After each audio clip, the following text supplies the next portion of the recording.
What's happening, everybody? Grand Prix GP02 here, kicking it back once again up here at Humble Hyundai here in the north end of Houston, Texas.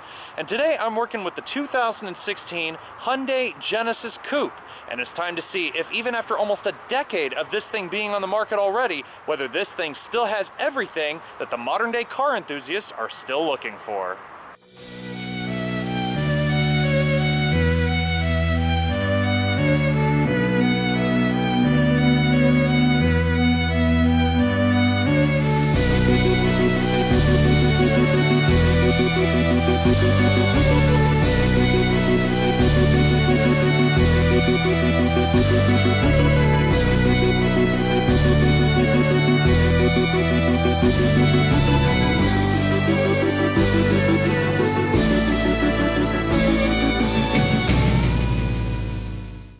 Alrighty guys, so here we go, the 2016 Hyundai Genesis Coupe.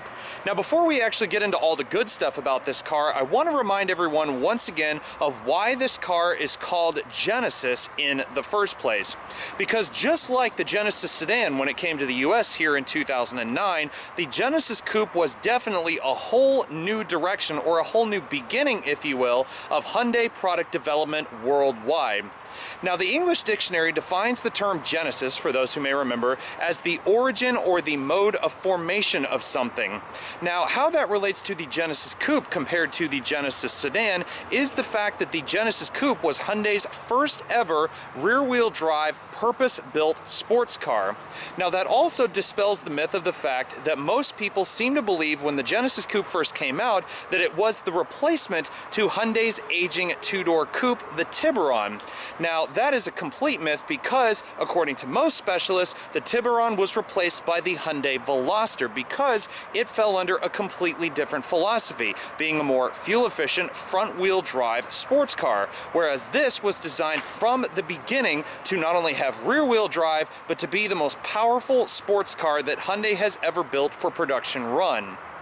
Now, as far as the 2016 and 2017 model year, the Genesis Coupe is now in its third and fourth model years for the second generation that you see here.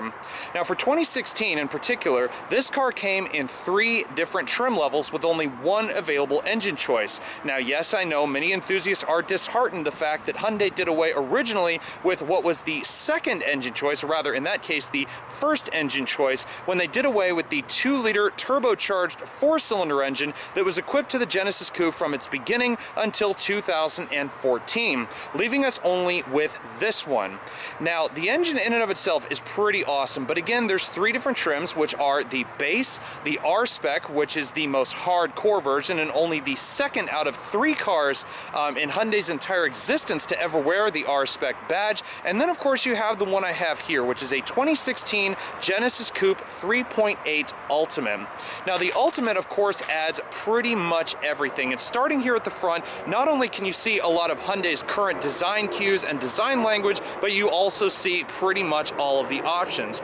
So we start here with the headlights, and not only do you have the beautiful chrome lashings and the black surrounds, but these are also standard on the Ultimate as the xenon high-intensity discharge projector headlights. Now, when the Gen Coupe finally gets refreshed under the Genesis nameplate, I'm assuming it's going to have LEDs, but for here, for 2016 and 17, you're only going to have to make do with automatic xenon high-intensity discharge lights instead. Now, looking down below, this one does come standard with the regular fog lights. You do have LED daytime running lights as well. And of course, like I said, you can see a lot of Hyundai's signature design cues, and the biggest one I can see is the hexagonal grille shape. Now, granted, it's not as edgy or as kind of origami-ish or looks like someone drew it with a ruler. Again, it's more rounded, and again, keeping in theme with the more rounded sports coupe-like theme of the car. Now, of course, you have this big plastic piece here in the middle. I wouldn't say I wish that that's body colored. It kind of breaks up the front end a little bit. Also, you can see you have a nice little bit of chrome, but not too much bling or anything like that here around the front of the vehicle. And then, of course, if this one was the 2-liter turbo, you would have the intercooler sitting right behind this. But again, this one only comes available as the 3.8. Now while we're here at the front, just a quick hint at the engine. Again, that 3.8 is something still pretty special. A naturally aspirated 3.8 liter V6 making almost 350 horsepower. Now again, this car's rear wheel drive, so that should equal a pretty fun time, right? Well, there's only one way to find out, and that's by driving this thing, which I don't have the time to do at this point. But looking down here, the Ultimate and the R-Spec also come standard with this set of 19-inch hyper silver finished aluminum alloy wheels. The Ultimate and even the R-Spec will give you the Brembo brakes here. They're four-wheel discs all the way around.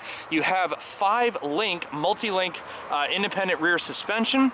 You also have the track-tuned suspension here at the front with a front strut bar as well. So already, it's going to be a pretty harsh ride because, again, this car was more focused to be a hardcore sports car. Now granted, it's still not as hard as the R-Spec, but still, having driven these quite a lot already, I can tell you that the ride is very firm. I'd compare it kind of like a BMW M in its hardest setting.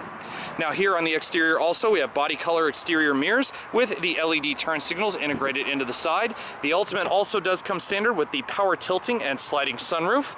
Here on the door handle, we also have the proximity key keyless access, just accessed by the buttons, no touch sensors or anything like that. And if there was one critique that I would give quality-wise on the exterior, it's the sound of when you open the door, and you'll hear it more when I do it here in a minute. But just tugging on the door handle, it sounds a little hollow, it sounds a little plasticky. I just really wish they could have made it a little more solid, made it sound a little bit nicer, considering the fact that this car costs almost $40,000. The MSRP on this one is about $36.5 as it sits. So quite a lot of money for a car and still sounding a little bit cheap in certain places. Now here on the Ultimate, coming around back, this car does come standard with the pedestal spoiler. Both the base and the R-Spec do not come standard with the spoiler. However, I have seen people take the R-Spec and put the Ultimate spoiler on the rear. However, I think the Ultimate deserves it because, of course, it's the Ultimate. It's got to have everything, right? Now here at the back, you also have LED taillights, which I do like the internal design of. I like the way they look, very reminiscent of the first generation, but with a bit more refined inner workings. It makes it look a little bit nicer, a little bit more premium, and I do actually like that about this car. It's very recognizable, this car, as a Hyundai. You could take all the Hyundai badges off it and put the winged logo like what you see on the Genesis brand nowadays, and I could still recognize it as a Genesis Coupe. Now, one of the cool things, but yet also one of the sad things, is the stuff here at the back. So you have the reverse parking sensors like you would find in a lot of other upper-end cars, but it does not come with a rear backup camera. And finally, finishing everything off down below, no sports car, of course, would be complete without a good old exhaust system. And this one, with these twin aluminum finished triangular exhaust tips, this thing really makes a wicked sound.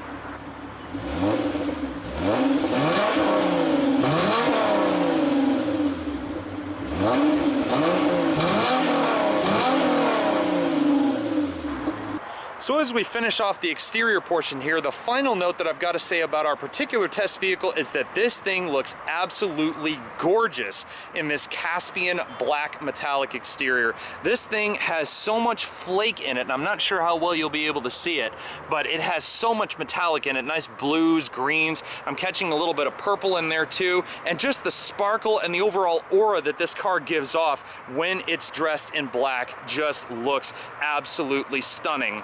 Now from the outside, does it look like a $40,000 car or anything close to a $40,000 car?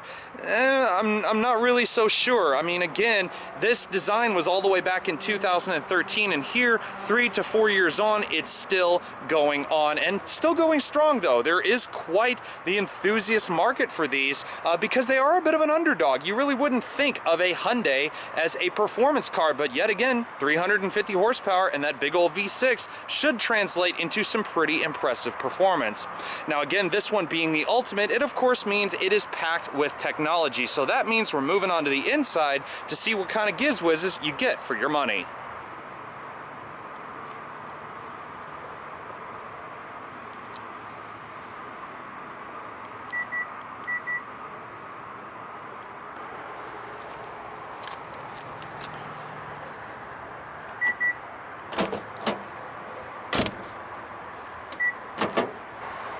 Now, unfortunately, when you go to examine the interior of the 2016 Genesis Coupe, unfortunately, this is where I have a lot of critiques, because in terms of things such as the interior's design, in terms of the technology, in terms of the aesthetics, and in terms of even some of the simple things such as opening the door, everything just doesn't feel up to par. Take, for example, just the action of getting into the car. It just doesn't sound like a $40,000 car. Listen when you tug on the handle.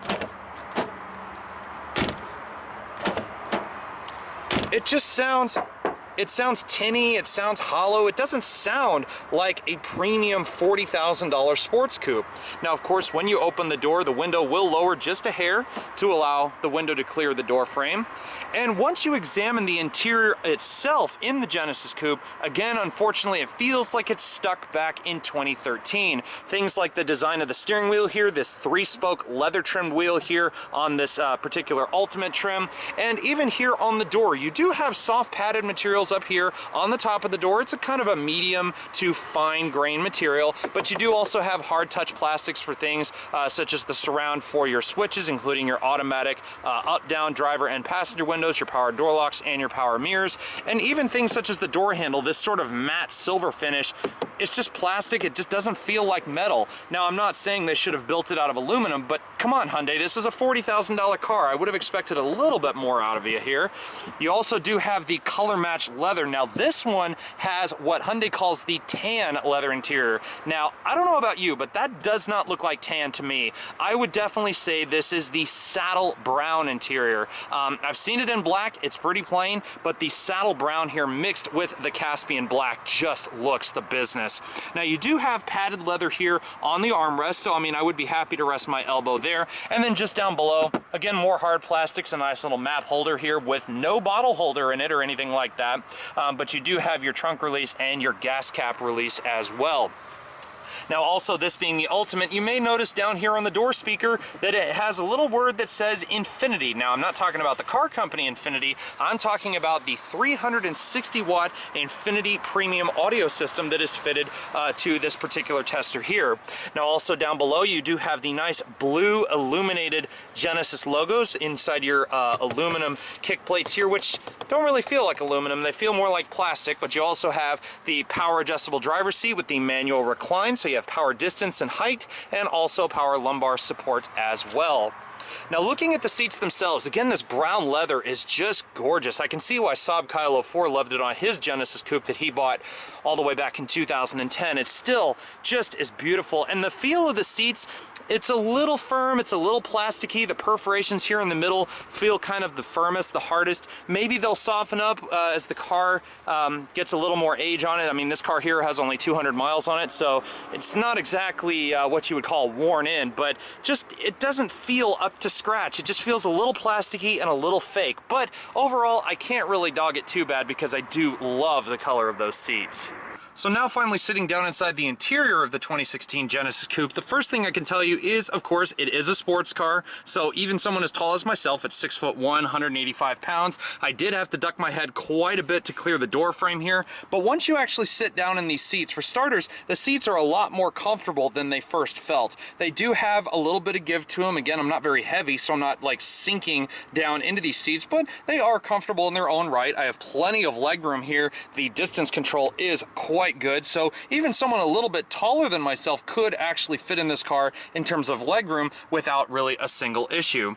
Now, even though the fall weather is approaching and the mornings have been a bit cooler out here, unfortunately the afternoons are still warm, so that means we will be starting this thing up to cool things off just a bit. But the first little gripe I have about starting this thing up, this is 2016 and 17 Hyundai. We don't need a key fob from 2010 and 2011 in here, so I mean, something a little nicer in terms of the key fob would be nice. But there is a benefit to this key fob here, being the fact that you can use it to manually start the vehicle. You open the center console, you have a little slot here, so should your proximity key keyless entry fob here actually lose battery, you have to open the car manually, you can stick the key fob in the little slot here, and as you can see, the moment I do, the car's chime starts going off, which means that all you have to do is do the normal keyless start process, but you would have to have the key fob inserted if the fob lost battery. But being the fact our fob does have battery, You can just simply leave it anywhere in the vehicle. That can be in your pocket, purse, cup holder, etc. Then this one being the automatic, and I'll explain why I chose this car here in a second. You simply put your foot on the brake pedal. You've got this nice little gloss black engine start button here on the dash. And the moment you do all of that with the key fob in the vehicle, just simply hit it and you should get some power.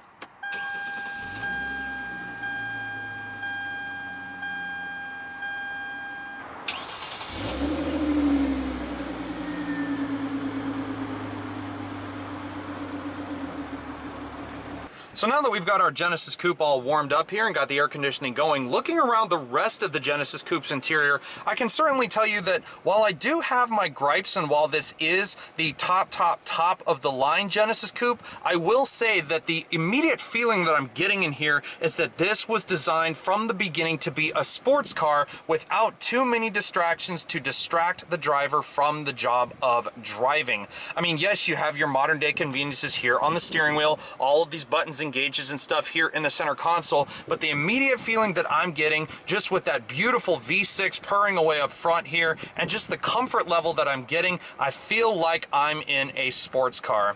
Now, like I said, I did have a few gripes with this interior, and that's mainly down to things such as the aesthetics and the way everything is designed. And the first complaint I have is actually in what's directly in front of you, the 3-spoke leather trimmed multifunction steering wheel. I mean, yes, you have nice grip extensions, rather small, but still they're there up here at 10 and 2. But the real thing that bugs me is the design of it. It feels like something from back about 2010 to 2011, and that's not exactly, still even to this day, still not one of Hyundai's greatest assets, is that some of their design cues just leaves a little bit more to be desired. I would have expected maybe a split spoke here at the bottom, maybe some polished silver here on the wheel. It just looks a little cheap, but the fact that it is adorned with all of your usual electronic conveniences does make things a little bit better. And also there's one additional extra that I'm going to get to here in just a sec. So here on the wheel in this ultimate version, you do have your hands-free radio controls, you have your Bluetooth, the ability to mute the radio with your voice recognition, Bluetooth over on the lower right hand side of the wheel, and then of course you do have cruise control as well. No active cruise control, no blind spot monitoring, no real big advanced safety features, so this is a little bit more of a bare bones car. But the extra that I was talking about is the fact it does have these plastic, and I do mean plastic, silver painted paddle shifters up here on the steering wheel. Now, like I said, the reason for those is because this is the 8-speed ZF automatic transmission. And before anything else, I'll go ahead and explain why I picked the automatic version and not the 6-speed manual transmission, which a lot of enthusiasts normally prefer. For starters, the automatic makes this car a more usable sports car. It means not only will your left leg be a little less tired having being saved from going on the clutch, off the clutch, on the clutch, off the clutch, it still is a very, very fun transmission to use. This transmission does come with downshift rev matching, so in the right rev bands, if you decide to shift down, it will actually blip the gas for you. So it does make you feel like you're actually in a sports car. And I've driven this car with the manual, I've driven it again with the automatic like I have here, and I really have no complaints about either. The manual feels a little bit too snatchy. It feels a little bit like it wants to pop out of gear if you just barely nudge the gear shifter at all. So me personally, if I wanted a usable high-performance sports car from Hyundai, no less, I would actually go with the Genesis Coupe automatic. So that's just my personal taste. Enthusiasts, you can boo all you want. I would actually go with the automatic just because more usable, it still is fun to drive, and it actually still gets pretty good fuel economy at the same time. Now, moving up from the shifter, let's focus on the center console because I do have a couple of other little gripes here. And the first one being the screen. This is the 7-inch touchscreen display, which does come with navigation. Unfortunately, though, it does not come with a backup camera, as I said before. You would think for almost $40,000, Hyundai would at least include one of those, but the only thing you get when you put the car in reverse, you hear that little beep that goes off, which alerts you that the rear parking assist system is now active. Now, when you actually pull it in and out of gear, of course, you have the automatic safety locks as well, which in this car, there are only 2 of them. So in any gear other than park, you can see they automatically lock. I go back to park, and you can see they unlock again.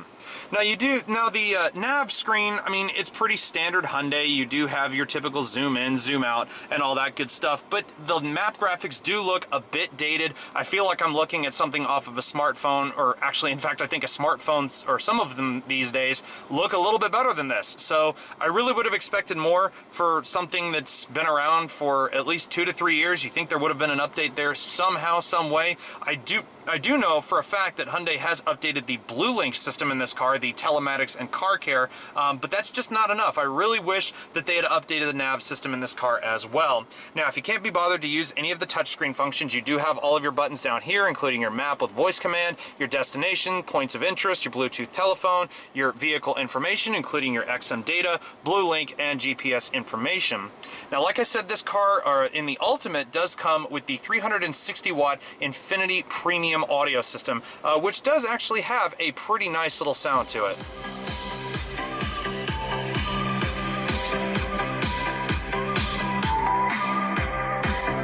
And of course, if you want to physically toggle with the radio, aside from your power button and your tune and scroll button over here, you of course have the buttons to change between AM and FM. You have your seek track buttons, you have your media button. This car does have a standard iPod auxiliary and USB import, which I'll show you here in a second. It also does come with the Sirius satellite radio, and you also have a deal for the SD card, which activates the navigation.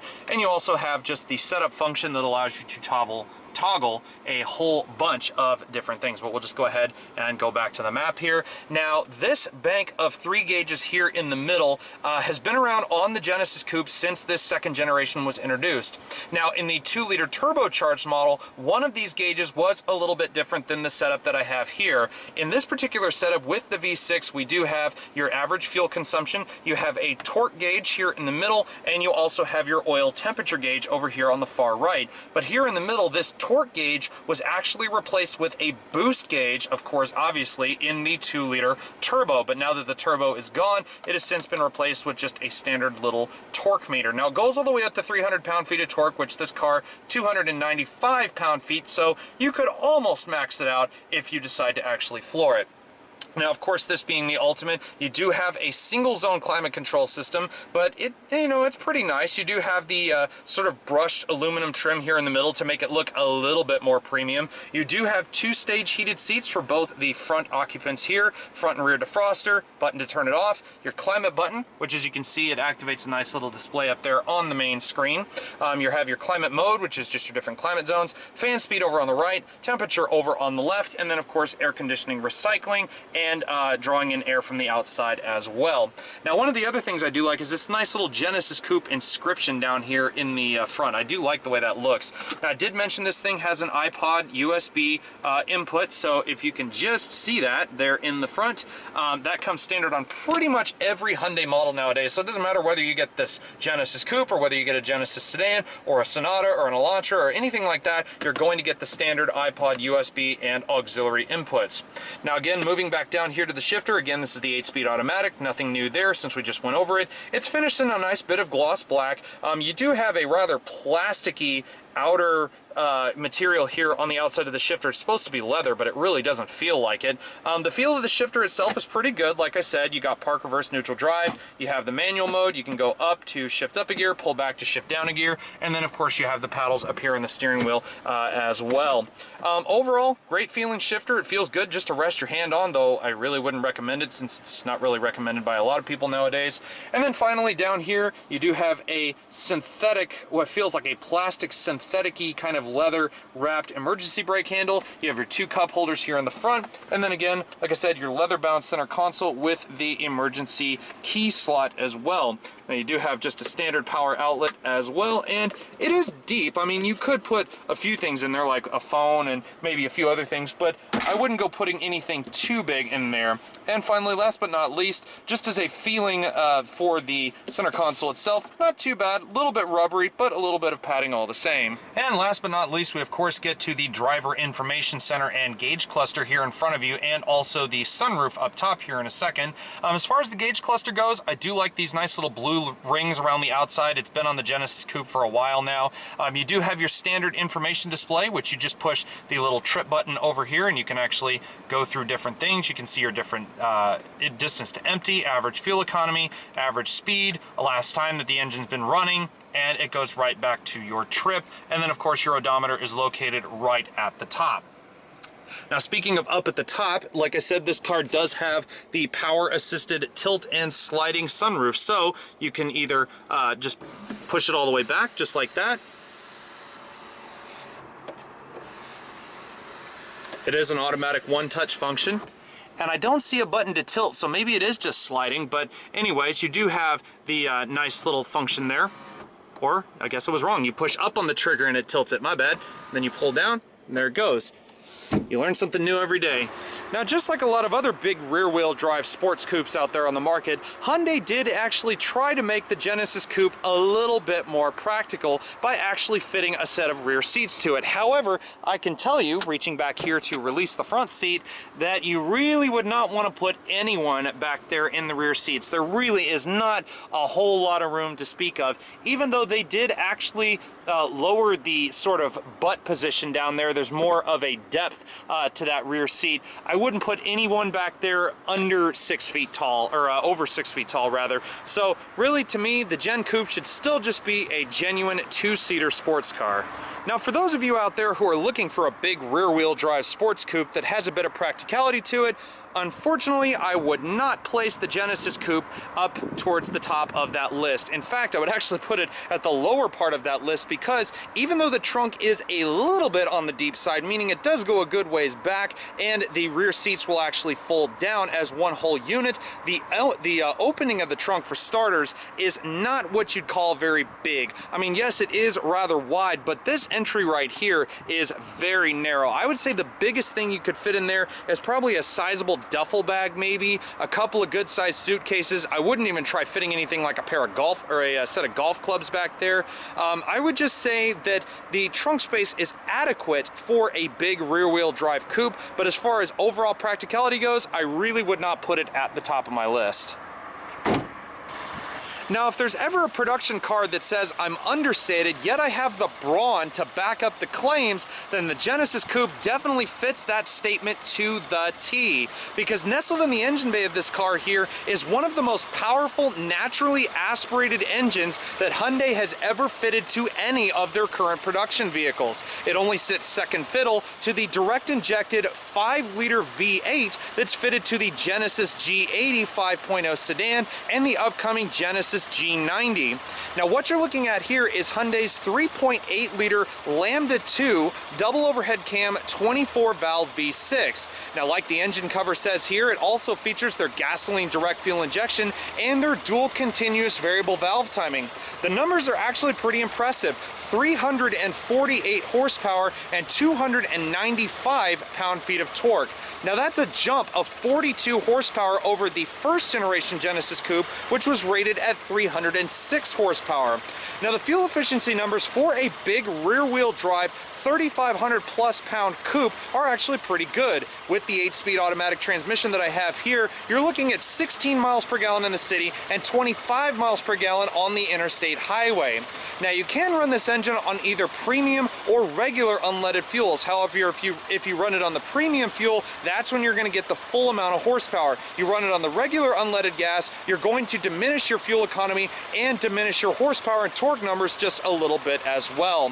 Now, a few other bits of technology that are pretty impressive about this car is that even though this is rear-wheel drive, it does send the power through a Torsen limited slip rear differential, which means that this car will rocket from 0 to 60 miles an hour in about 5.5 seconds, which is pretty impressive considering the fact that that's about on par with Hyundai's 5-liter Genesis G80 sedan. So quite a lot of power up here, and again, it is a little bit of a heavy car, but still an impressive power plant and setup all the same. Now, of course, with all of that horsepower and torque at the disposal of anyone's right foot, preferably a lot of younger buyers like myself, that of course does entail a good bit of responsibility. But if you do decide to be a little bit reckless with this car, which I can imagine a good few of you would probably be at one point or another, then the Genesis Coupe does offer a few little safety features to help keep that in check. But when I say a few, I do actually mean a few, because you do have the usual array of airbags. You have no driver's knee airbag, but you do have the front and the front driver and passenger impact airbags. You have these side impact airbags located here in the seats, and these side curtain airbags is noted by little notifications up here on the B pillar. What this car does not have are things like blind spot monitoring. You do have anti-lock brakes and traction control, and again, you do have the four-wheel disc Brembo brake system, so that's nice that Hyundai at least gives you that, gives you a good bit of stopping power rather than just stopping power in general. But again, it doesn't really have a whole lot of those high-end electronic safety aids that you might think would be on a almost $40,000 car.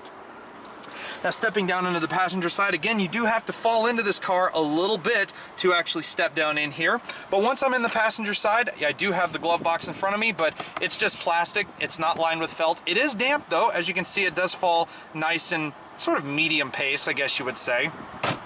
But overall, sitting in the interior here, again, I'm just feeling like I'm in a plain and simple sports car. That's what I'm feeling here, sitting in the 2016 Genesis Coupe. So if you happen to be in the market for a sports car, you want to spend about $40,000, I would say that there are a lot of competitors out there, like the Ford Mustang, the Chevrolet Camaro, and so on, that are around the same price tag that offer more horsepower, more updated technology. But if you want something raw and simple and something that's just plain easy to use and relatively affordable for what you get, then I would say the Genesis Coupe definitely should be on your shopping list.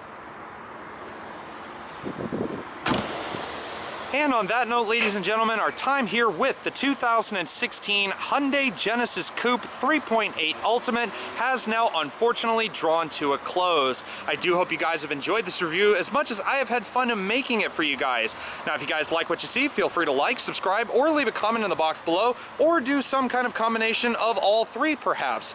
Now, in the end, a big thanks goes out once again to Humble Hyundai for providing this vehicle for us today. And if you want to find out any more information about their current inventory, both new and used, feel free to check out their website that I've provided in the description box below. But from out here in the north end of Houston, Texas, this is Grand Prix GTP 02 signing out until next time.